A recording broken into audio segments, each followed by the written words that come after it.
Hey guys, this is Brave, and these are my thoughts of Tyler Perry's Sistas, Season 2, Episode 1. This episode starts off with Danni and her cowboy, Preston. She's laying in bed, and when he comes out of the bathroom, he says that he has to go to work. But Danni doesn't want him to go. But I'm like, girl, you should be happy you have a man with a job. And as much as she's been struggling, she needs to go ahead and let that man work, because she has been on the struggle bus the entire first season. So she talks to him about how her mind goes crazy when he leaves and he doesn't text or call her. But like, sis, this is what you asked for. You literally made these rules, and now you've caught feelings and you feel some type of way. So he basically tells her that she needs to communicate better and she needs to say what she feels. So they kiss or whatever, and then she like puts some handcuffs on him so he won't leave. And I'm like, girl, just let the man go to work. That's all he's trying to do, is go to work. So next we see Sabrina. She's visiting Maurice, and then he tells her that he heard about her getting into that bar fight that we saw last season with Alonzo's crazy ass. Maurice, he should be discharged from the hospital at this point. But he's crushing on the doctor. We see the doctor because he come in and Maurice is still flirting, even though I don't know if he was actually interested. So I kind of feel like when they were having their little banter and Maurice was like, yeah, let's go out for coffee, I feel like the doctor was kind of on like the let me take you out because I feel bad for you. It was real out of pity. But also, like, Maurice's character, I just don't want us to continuously see him as a gay man who keeps flirting with straight men. We saw this with him and Alonzo. We saw this with him and Calvin. I just want him to actually get a man that wants him. So you guys, we finally see Andy. And baby girl is walking down a dirt road. Because if you remember, the FBI left her in the middle of nowhere, playing around with Gary. Gary has got this girl in so much trouble, it's ridiculous. So as she's walking, a car rolls up, and when I tell you this man fits the typical description of a man that Tyler Perry will cast to rescue the damsel in distress, the light skin, the light eyes, y'all know the look that I'm talking about. So he pulls over and offers her a ride, but then she asks to use his phone. She calls Karen, she don't answer. She calls Sabrina, she don't answer. And of course, she calls Danni last. So the cowboy, he made Danni answer the phone, because at first she kept saying, it's just my job, I don't want to answer the phone. So when they're on the phone, Andy tells her to pick her up, and Danni swears she ain't got no gas in the tank. So then she finally agrees to pick her up after the cowboy tells Danni that he knows the area, he knows where Andy is kind of located. One thing about this scene is that Danni caught on to the fact that Andy called everybody else but her first. I mean, I don't blame Andy, because as we can see, you have to like drag Danni out of the bed just to come pick you up. But I think that Danni's character is so over the fact that these girls really treat her like she's the last resort. But, we'll see how this season goes. So, the guy, whose name we still don't know yet, he decides to wait in his car until Andy's ride shows up. And when Andy asks him why is he being so nice to her, he tells her that his ass is a part of the goddamn FBI. So he knows about the entire case. and lets Andy know that all the charges that were against Gary were legit, and Gary's trifling ass was laundering money through his firm. And y'all, we also find out that Gary was with somebody else before his crazy ex, Jasmine. So he was actually married before that. And also we finally learn that the guy who Andy is talking to's name is Agent John Watt. No, not John. It's Josh Watt. His name is Josh Watt. So after he tells Andy all these things, she's like, okay, well, I'm just going to catch a ride with him. So she rides with him.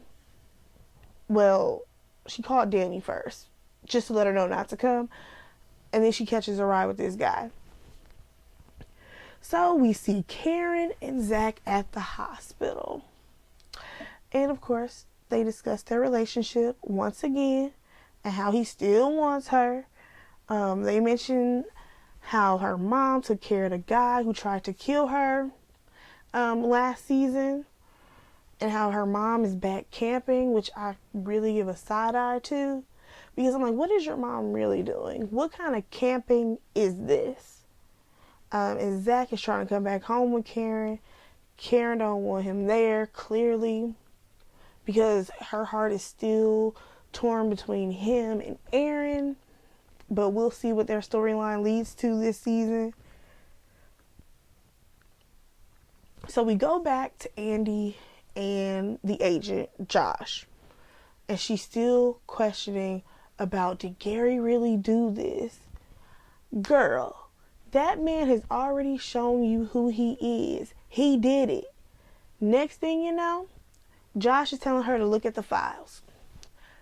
I don't know what type of FBI agent he is, but how do you let someone who is dating your suspect look at files? Her being an attorney or not. That makes no sense, but you know what? We're just going to roll with this storyline. So she's looking through the papers, and she must have seen like a picture of the first wife. And she asked him like, oh, how long were they married? And I think he said something like 8 months or something like that. It's not really important. But that's where she stopped. She didn't want to look at any more paperwork to see how legit this was. And I'm like, you're hung up on the fact that he had a whole nother wife before Jasmine? This man was out here scamming. I think I would want to be looking through all those papers just so I could see what type of man I was really dealing with. Like, he literally was telling you that he was going to leave his wife. Then there was drama between you and his wife. You had him almost killing his wife. I mean, Jasmine kind of deserved it, but regardless, he almost killed her. He drove you out to the middle of nowhere talking about so we can build a family together and it can just be me and you, girl, and led you right to the feds. Why are you so hung up on Gary? You know what? Just accepted the fact that Andy just wants to suffer. So, next scene, we see Sabrina and Calvin. And he basically comes over to apologize for all those nasty things that he was telling her when he was drunk on the last episode.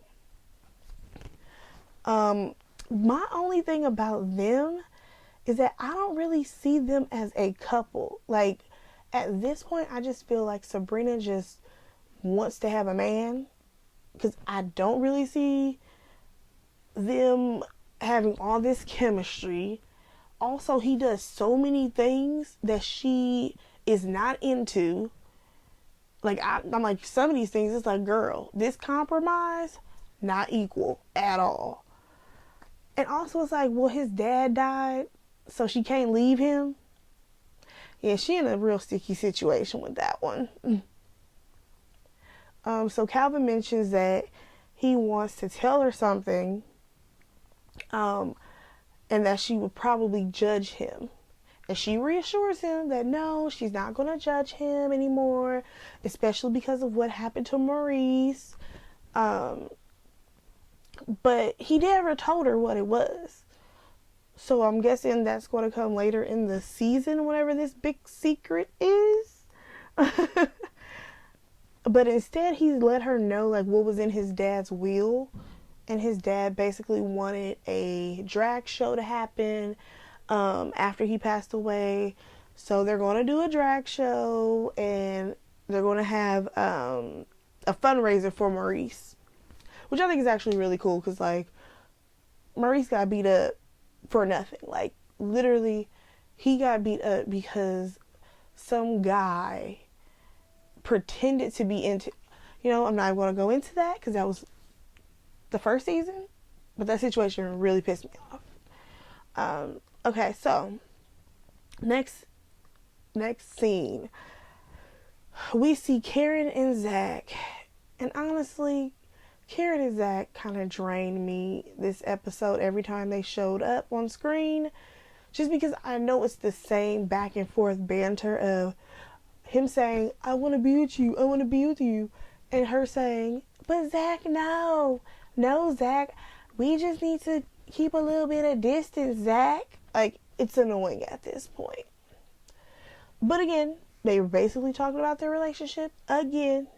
And Zach is trying to convince Karen that he's still in love with her. And that but of course she tries to cut the conversation short. According to Zach, though, he's going to get his life together. He's been saying that since last season. But we'll see. And he also asks her to take things slow with Aaron and to basically give him a little bit of time to get his life back right. Yeah, okay, dude. Okay. They get to her apartment and the police are still there. So she asks him to go upstairs and try to get her phone out of the house. Which I'm like, girl, it's a crime scene. I don't know if you're going to get that phone. So we see that cop from last season who kind of like frisked him, and I think they went to like high school together or something. So she's in there, and he lets her know that this was his girlfriend's house, and he's the one that got stabbed. So the cop, she finally agrees that he could come back and get the phone after the police finish taking photos of the crime scene. So Zach goes back out to Karen and tells her that they are treating it like a homicide, and he'll stay there and clean up and everything. And then whenever, they let him upstairs, he'll bring her phone to Andy's place. So he then goes, talks to the cop again, and she tells him, you're such a complicated guy. It's like her way of flirting. It's really, really weird. So y'all, we see Andy, and she's talking to Josh about seeing Gary.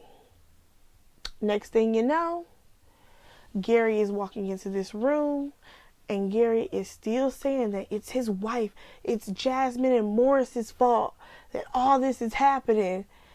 So Andy tells him that, I was out there in the heat, and I'm just like, girl, everybody know that it be hot in Atlanta. Why you acting like that's something new? But of course, Andy, she had to bring up that Gary had another wife before Jasmine. And what does he do? Play dumb.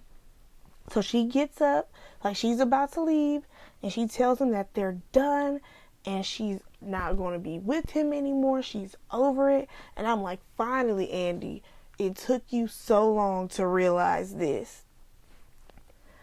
So she also tells him that Jasmine is the one who told her all these things about Gary, like he's going to isolate you and he's going to put his hands on you. So then after she says that, she pretty much lets him know, like, dude, it's over.